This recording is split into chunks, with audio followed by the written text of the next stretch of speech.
सृष्टि उत्पत्ति विषय प्रश्न। चौपाई। अब साहब मोहिदेव बताई। अमर लोक सो कहाँ रहाई, लोक दीप मोहिम बरणी सुनावहूं, त्रिशावंत को अमी पियावहूं। धर्मदास जी साहब श्री सद्गुरु कबीर साहब से कहते हैं कि हे सद्गुरु, मुझे यह बताइए कि अमरलोक कहाँ पर है। अमरलोक के साथ अंशों के द्वीपों का भी वर्णन करके सुना दीजिए। मैं आपके सदुपदेश रूपी अमृत के लिए बहुत ही प्यासा हूं। हे सद्गुरु, मुझ प्यासे को आप दिव्य ज्ञान का अमृत पिलाकर संतुष्ट कीजिए। चौपाई।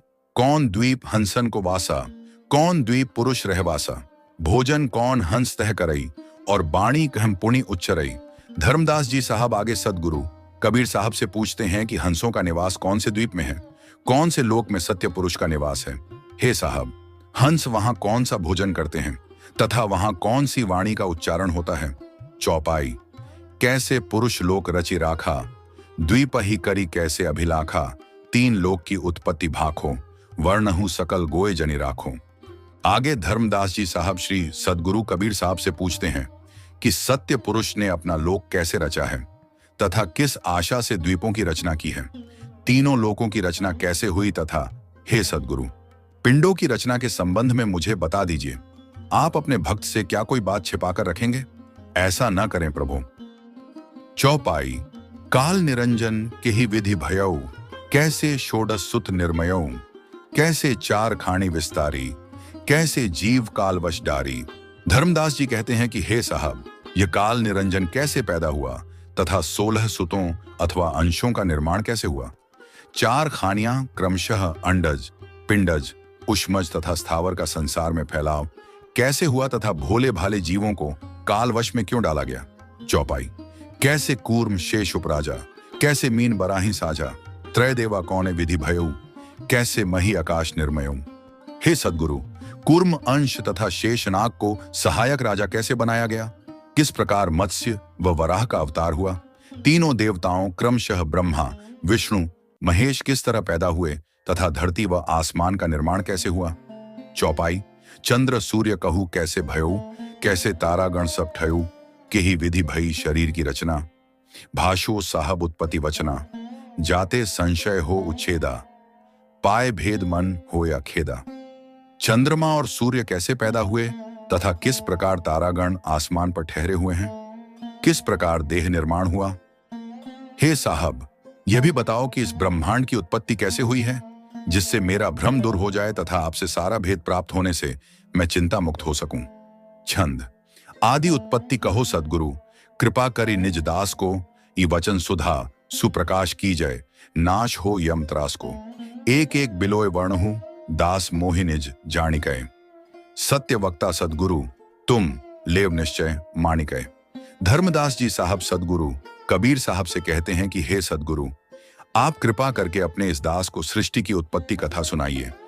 आपके वचन अमृत के समान हैं, जिन्हें प्रकाशित कीजिए, जिससे यमराज द्वारा दी जाने वाली भयानक पीड़ा का नाश हो सके। मेरे हर संशय का एक एक करके पूरी तरह से मंथन करके निवारण कीजिए। आप मुझे अपना ही दास समझकर सारी बातों का वर्णन करके सुनाइए। हे सद्गुरु, आप ही सत्य कहने वाले हो, मैं आपके हर वचन को निश्चित ही मान लूंगा। सोरठा। निश्चय वचन तुम्हार, मोहि अधिक प्रिय ताहिते, लीला अगम अपार, धन्य भाग दर्शन दिए। हे सद्गुरु, आपके वचन मुझे बहुत प्रिय है। हे साहब, आपकी लीला अगम तथा अपरंपार है। धनी धर्मदास जी साहब कहते हैं कि मेरा धन्य भाग्य है जो आपने मुझे दर्शन दिया। सद्गुरु कबीर वचन। चौपाई। धर्मदास अधिकारी पाया, ताते मैं कहीं भेद सुनाया, अब तुम सुनहु आदि की बाणी, भाखो उत्पत्ति प्रलय निशानी। अब श्री सद्गुरु कबीर साहब कहते हैं कि हे धर्मदास जी, आप अधिकारी हंस मुझे मिले हैं, जिससे मैंने सारा भेद सार व रहस्य खोलकर सुना दिया है। अब आप प्रारंभ की वार्ता सुनो, जिसमें संसार की रचना का प्रमाण सुना देता हूं। धर्मदास जी को अधिकारी जीव की संज्ञा दी गई है।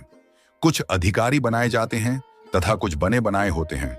जैसे गुरु की संगति व उपदेश को धारण करने की प्रबल मंशा रखने वाला जीव गुरु प्रसाद से भक्ति मुक्ति का अधिकारी बन जाता है, वैसे गुरु सर्व समर्थ होने से दीन, हीन, शठ, मंद बुद्धि व एकदम निठल्ले व्यक्ति को भी समझा बुझाकर मुक्ति का अधिकारी बना देते हैं।